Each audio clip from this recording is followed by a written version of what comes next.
I'm the Chief of Police here in Placentia, and we welcome you this morning as we announce the arrest of Raymundo Pereda in the 1995 homicide of Mary Ann O'Neill.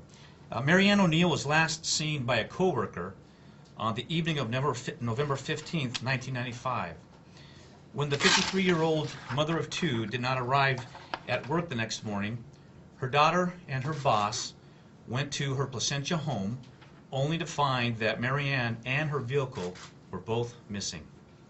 They subsequently made a missing persons report, and 2 days later, a Placentia police officer located Mary Ann's beige 1992 Infiniti parked in a Placentia shopping center parking lot, less than a mile from her home.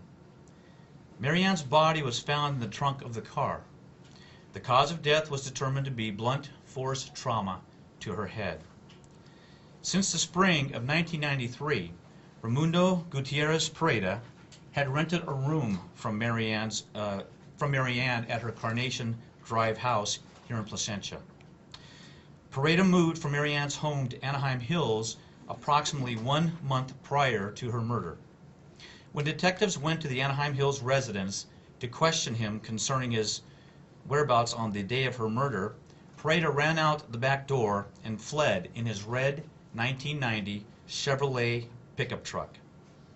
In January 1996, the vehicle was found abandoned in the Las Vegas Hacienda Casino parking lot. Pereda went to his mother's house in Mexico, but by the time the detectives got there, he was gone. At this point, the trail went cold. In the ensuing years, the case was revived by Placentia detectives, and evidence was resubmitted for such things as DNA, trace evidence, and the like. However, no new leads or physical evidence were uncovered.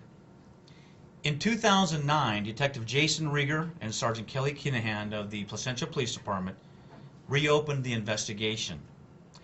In June of this year, Detective Rieger submitted Pereda's California driver license thumbprint into a national database, and a hit was made from a 2006 Las Vegas drunk driving arrest. The arrest was of an Efrain Calderon Castro, and this subject had a Nevada driver's license bearing that same name.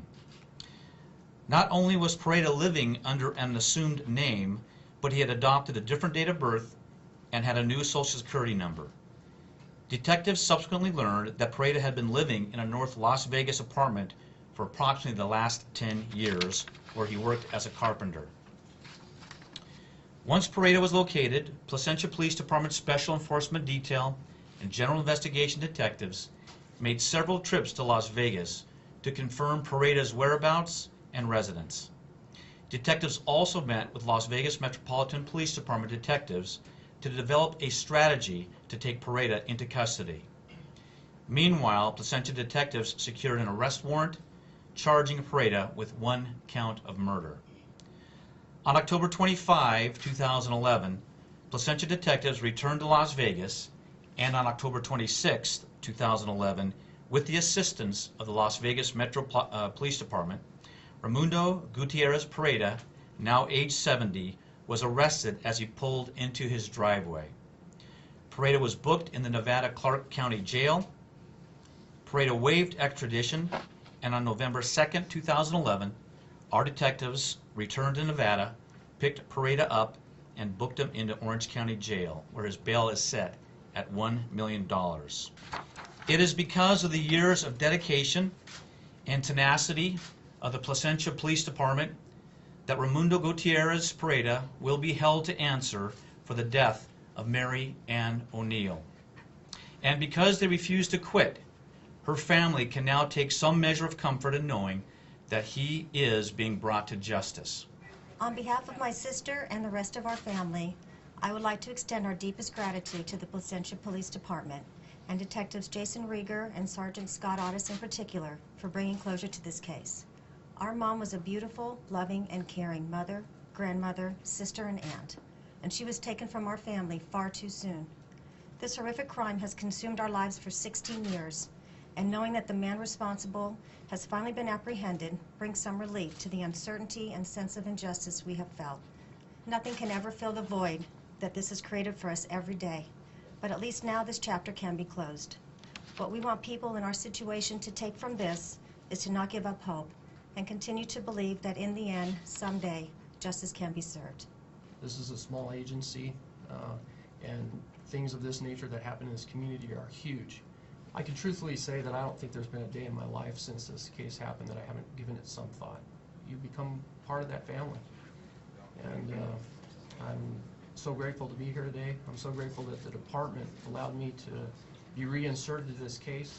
I fought for years and years and years. At some point I'm going to get another crack at this, and it finally came, and I'm somewhat speechless. I'm just very happy. I'm hoping that this will. I can't. She's hoping, like I am, that this will bring some closure to this horrible chapter in our lives, and that we're able to move on now and maintain the strength of our family that we have, because we are still very, very close and strong family. And they really put a lot of effort into this case, and I can't thank them enough.